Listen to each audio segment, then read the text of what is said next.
Welcome to Everyday English Podcast, where you finally get real native English conversation with your hosts, Marco the English Adventurer and Erica the Language Angel. Today we're talking about one of our favorite subjects, food. That's right, and on this occasion we are going to talk about Chinese food, specifically stir fry. Okay, this is a common dish in America and all over the world, thanks to the many Cantonese people who came over from Hong Kong or southern China and brought these delicious foods to our cities. So this is a very popular dish you'll be learning more about. So let's jump right in and listen to today's dialogue. And don't be worried if you don't understand everything. We'll be back in a moment.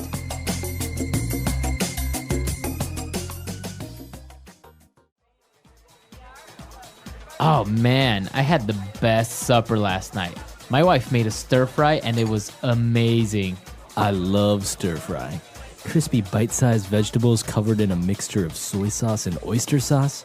Wilted greens and fresh bean sprouts. Throw in some onion and garlic and ginger. It's almost lunchtime. I would die for a plate of stir fry right now. Well, you can keep the vegetables. I'll take the meat. The stir fry my wife made was really hearty, with chunks of beef and slivers of bell peppers and onion. What? You call that a stir fry? More meat than vegetables? That's the worst insult you could throw at a Chinese stir fry. What a disgrace to the wok she fried it in. What you had is equivalent to a fajita without the wrap. All right, we're back. So you probably heard a lot of different vegetables and ingredients in this dish. So why don't we take a look at some of those now in Language Takeaway. Language takeaway.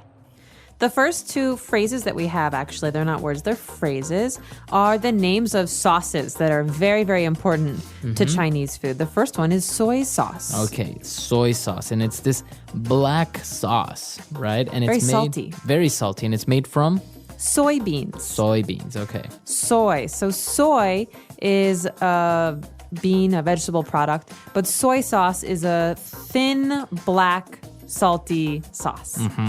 Okay, and it's very, very common to use it with Chinese dishes especially. It's very related. You usually have sushi with soy sauce. Exactly. So Japanese food use a lot of this too. All right, and the other sauce that's not very common in our countries is oyster sauce. Okay, an oyster is an animal that lives in the sea. It lives in a shell, and we often eat oysters as a dish. But oyster sauce is stinky, thick, dark sauce that is very popular in Southeast Asian, so Vietnamese food as well, and Chinese food. Okay, so it's part of the ingredients of Chinese food. It's really good. It smells terrible, It's stinky. But when you mix it with food and you cook it, it adds a very, very good flavor. Absolutely. All right, so that's the sauces. Now, apart from sauces, we have some vegetables, and some of those are bean sprouts. Bean sprouts are very common vegetables, especially in Asian food. So you see a lot of these. They're usually almost white, almost clear, and they're crunchy. And they have a little green part at the end. Right, so they're like little straws with a little green point at the end. So usually those go into your dish at the very end because they cook quickly. Bean sprouts. Okay. Now, if you're cooking stir fry, what you need is the correct tools. And the main tool that you need is a wok. That's right. So a wok is actually a word that we take from, I think, Cantonese. I'm not positive. I don't speak Cantonese. But in English, we normally say frying pan. Okay. But this is a special Asian frying pan that's very, very large and very thin. So foods cook quickly in a wok. Okay, and it's not like the other pans where it has a big flat part. It's very, very round all over. That's right. It's almost like a bowl that sits on your stove and you cook quickly in a wok. All right, so that's a wok.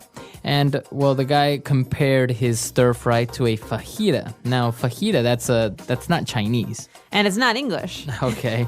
Well, it is English now. It's actually the name of a food from Latin America. So South America and Mexico and Central America. I think more Mexican than anything. And it's like slivers of meat, so thin strips of meat and vegetables that you eat in a tortilla bread almost. The tortilla is very, very thin corn or flour pancake. Yeah, so that's a fajita. It's kind of, you've probably seen it, a fajita or maybe what's commonly known as well as a burrito, which Right. actually is also an American invention. I don't think that exists in in Mexico. No, but they are delicious. I think the word is Tex-Mex. Yeah, Texas Tex-Mex. Mexican, so Tex-Mex. All right. So that's what we have for you on Language Takeaway. Why don't we go back to our dialogue, listen to it again, and we'll be back shortly. Oh man, I had the best supper last night. My wife made a stir fry and it was amazing. I love stir fry. Crispy bite-sized vegetables covered in a mixture of soy sauce and oyster sauce.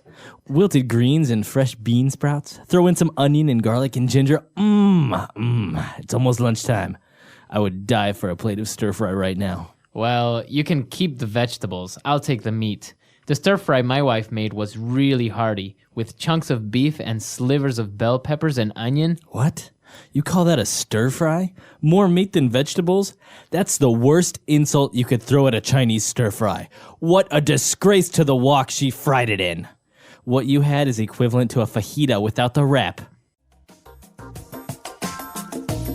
All right, we're back. So now I think we should take a look at some of those phrases that were used in this dialogue in Fluency Builder. Fluency Builder.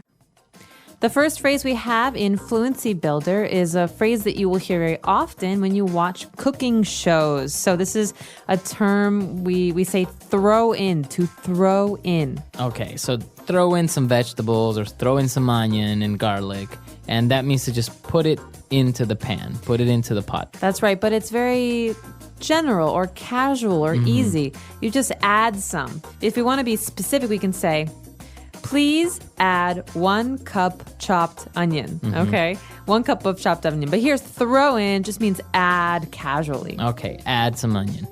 So we throw in all of these ingredients and it sounds so delicious that the guy says, I would die for a plate of stir fry right about now. So that means he wants some stir fry. I would die for is a good thing. It's a way to say I really want something. It's an exaggeration. It's not like you would actually die for it or you are dying to eat it. It's just that it's an exaggeration means that you really, really want it. I would die for a new car. My car is old and it never really works. All right, so you really want a new car. Okay. And, well, the guy obviously didn't really like what he was talking about and how he cooked this stir fry. And he said, what a disgrace to the wok she fried it in. Okay, this is a way to say that something is bad. It's embarrassing. So we can say that this food is a disgrace to Chinese food because Chinese food is one way, but this doesn't even look like Chinese food. So a disgrace. So the word disgrace, it means that something is bad. Or embarrassing to something Embarrassing. else. So a parent can say, you're a disgrace to this family. That means this family has a good reputation. But what you did, what you do, these are bad things. They make us look bad. They're embarrassing. They're embarrassing to us. Okay. So it's a very strong phrase. This is a disgrace. Okay.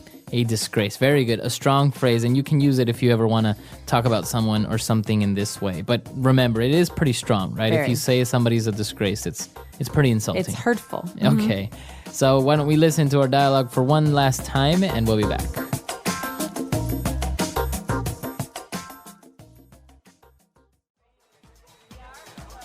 Oh man, I had the best supper last night. My wife made a stir fry and it was amazing. I love stir fry. Crispy bite-sized vegetables covered in a mixture of soy sauce and oyster sauce. Wilted greens and fresh bean sprouts. Throw in some onion and garlic and ginger. It's almost lunchtime. I would die for a plate of stir fry right now. Well, you can keep the vegetables. I'll take the meat. The stir fry my wife made was really hearty, with chunks of beef and slivers of bell peppers and onion. What? You call that a stir fry? More meat than vegetables? That's the worst insult you could throw at a Chinese stir fry. What a disgrace to the wok she fried it in. What you had is equivalent to a fajita without the wrap.